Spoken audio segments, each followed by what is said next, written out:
더 배움 합격의 공식 약속의 이름 최승걸입니다. 자, 우리가 통치체제 테마 통치체제 우리가 들어가야 되겠죠. 우리가 고대 삼국의 통치체제에 대해서 알아보도록 하겠습니다. 교재 일단은 212쪽을 펼쳐주시기 바라고요.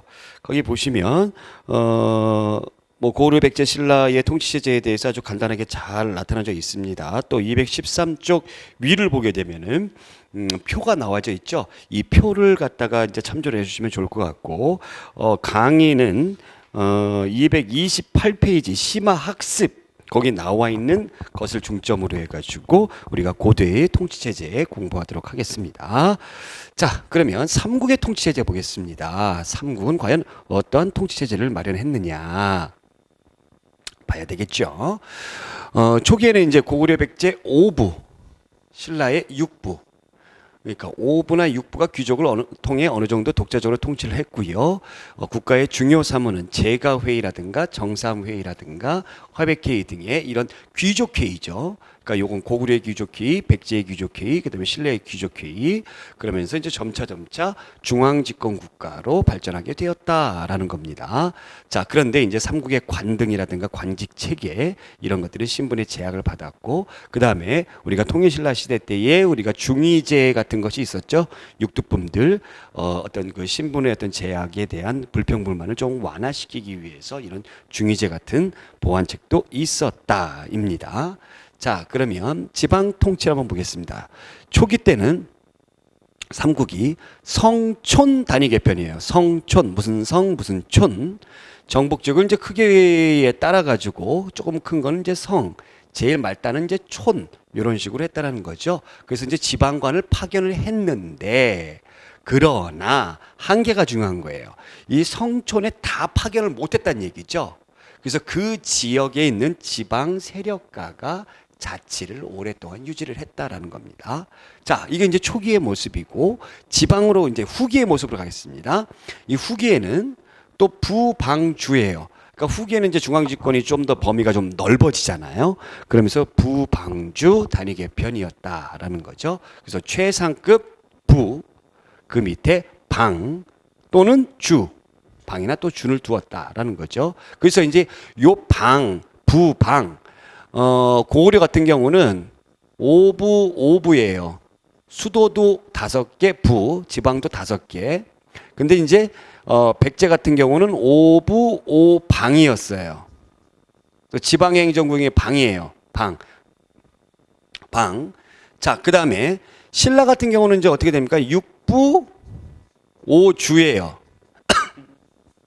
그러니까 방이나 주나 똑같다라는 얘기죠.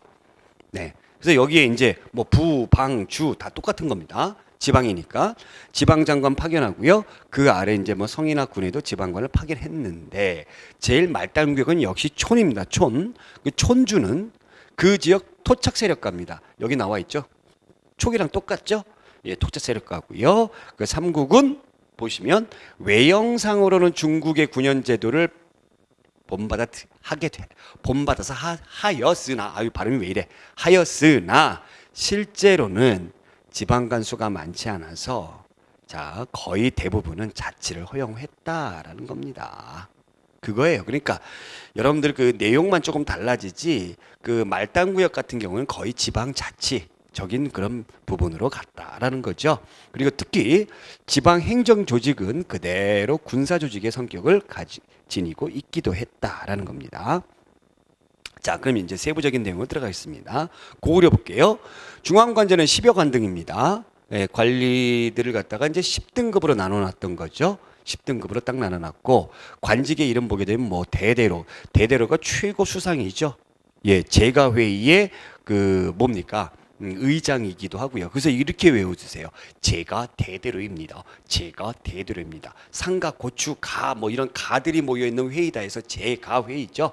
그래서 대대로 아래 태태영, 태태사자, 대사자 등의 10여 관등이 있었고 형자 들어가는 거는 연장자란 뜻이고요. 사자는 조세를 수치하는 그런 놈들이다 라는 뜻이라고 합니다.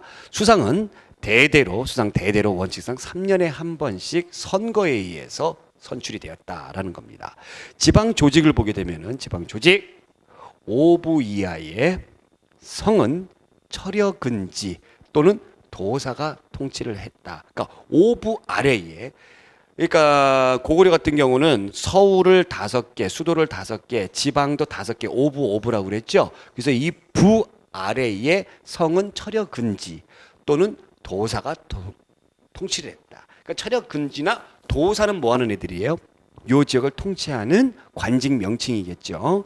자, 그다음에 삼경제로 운영을 했고요. 이 삼경제에는 국내성, 평양성, 항성 이런 중요한 요지에 세 개의 중요 거점 지역을 두었다라는 겁니다. 백제 볼게요. 중앙관제는 상좌평이 최고 수상직입니다. 6개의 좌평이 있었어요.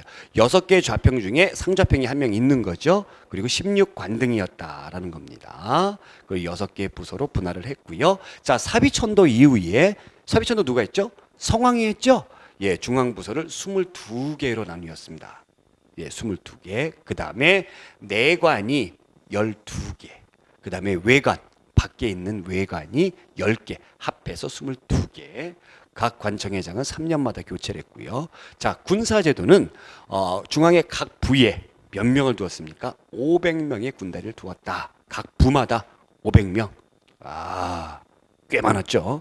지방의 각 방에 700에서 1200명을 배치하고, 지방은 누가 다녔습니까? 방령이 다스렸다. 5방이니까 이 방을 다스리는 사람이다. 그래서 방령이 다스렸다.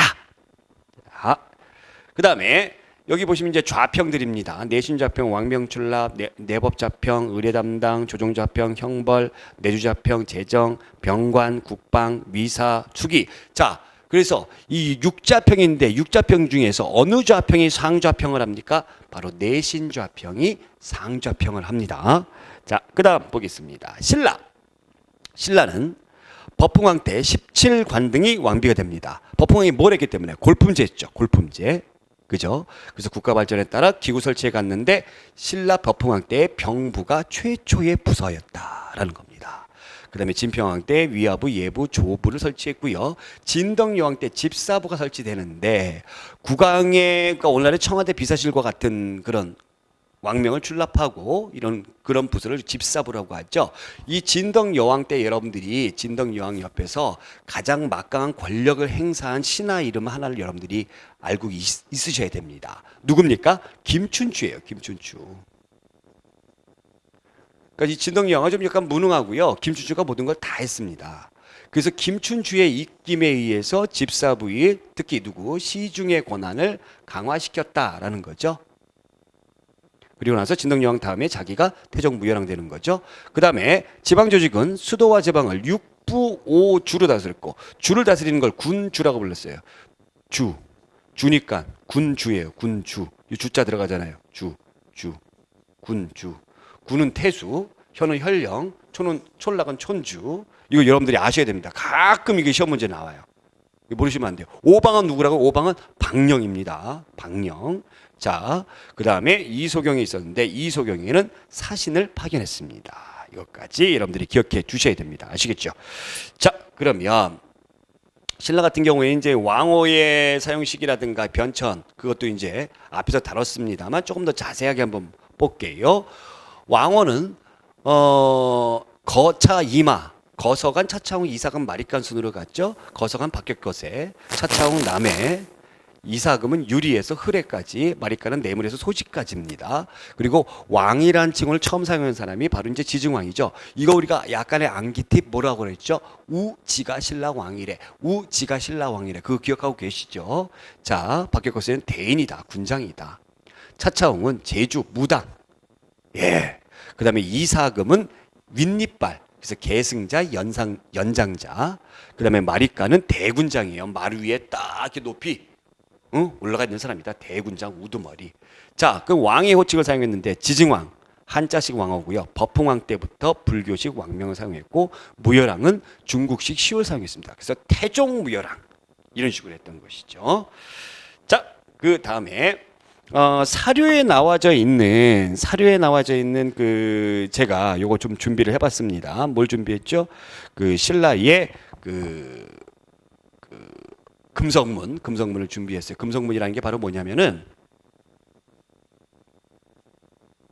비석에 써 있는 글씨를 갖다 금석문이라고 그러죠. 경북 그 영일의 냉수리 비 눌주왕 때 만들어진 거고요. 또는 지중왕으로 보고 있습니다.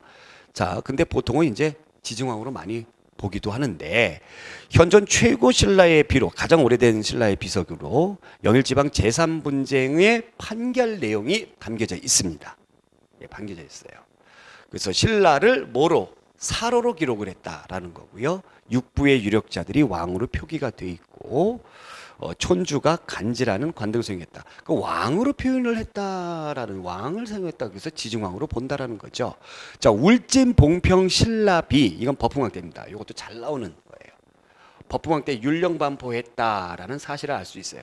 이쪽으로 이제 법흥왕이 이제 그 뭐 반란이라든가 이런 것이 일어나서 진압을 하면서 거기에 이제 해당자들 처벌하면서 그러면서 뭐 율령반포 이런 것들이 나타나져 있습니다. 그 다음에 영천의 청제비 법흥왕 때 제방축조 이런 것들을 알 수가 있는 것이고 단양적선비는 아시죠? 진흥왕이 이제 남한강 유역을 진출했음을 말해주는 것이고요. 자, 그 다음에 네, 이거는 이제 네 개의 순수비입니다. 진흥왕 순수비, 북한산비, 신라가 한강 하류 완전히 한강을 다 장악했음을 말해주는 것이고 이걸 누가 고증을 했습니까? 추사 김정희가 고증을 했어요. 그 다음에 창녕비, 대가야 정복, 창녕비, 그 다음에 황초령비, 마온령비는 바로 뭐예요? 북한 지역이죠. 지금 현재 북한 지역에 있죠. 그래서 함경도 지방에 진출했음을 말해주는 것이고 그 다음에 볼까요? 남한 신성비가 있습니다. 아, 남한이 아니라 남산. 남산은 어디에 있어요? 경주에 있습니다. 경주에도 서울에도 남산이 있지만 경주에도 남산이 있어요. 이 남산에 성을 축조하는데 부역을 동원했음을 말해주는 사실이 기록되어 있는 비석이다 였습니다. 자, 이렇게 해서 우리가 고대 삼국의 통치 체제에 대해서 우리가 이제 알아봤는데 다시 이제 앞으로 돌아가서는요. 몇 페이지 몇 페이지예요?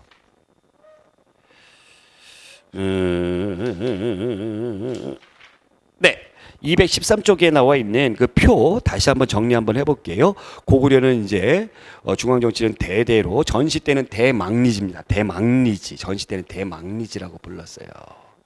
그래서 대표적인 이 망리지 칭호를 했던 사람이 연개소문이 있었고 귀족회의는 제가, 관등은 열등급, 행정구역은 5부. 그 다음에 귀족회의는 제가회의였죠. 그래서 제가 대대로입니다.